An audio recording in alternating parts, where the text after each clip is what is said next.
Un quart de siècle après sa mise en place, la protection sociale généralisée va être modernisée. La PSG, c'est ce qui nous permet à tous de financer une partie de nos dépenses de santé et de bénéficier d'une retraite ou de prestations familiales.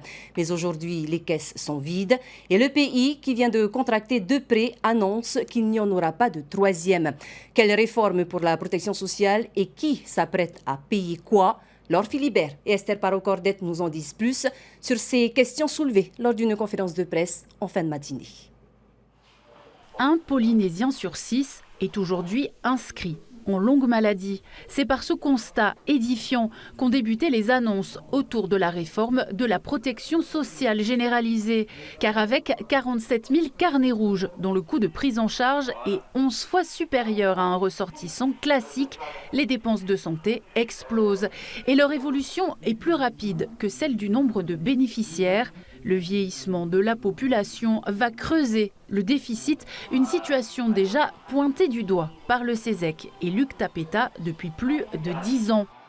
En 25 ans, la situation du Fénois a radicalement changé.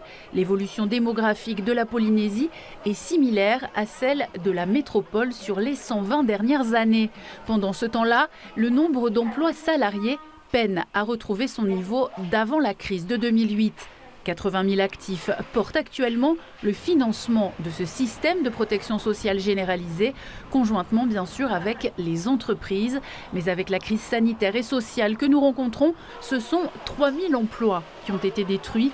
Les recettes ne suffisent plus à couvrir les charges.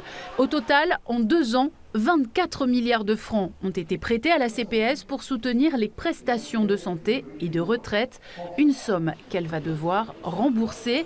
Cette réforme de la protection sociale généralisée est donc incontournable.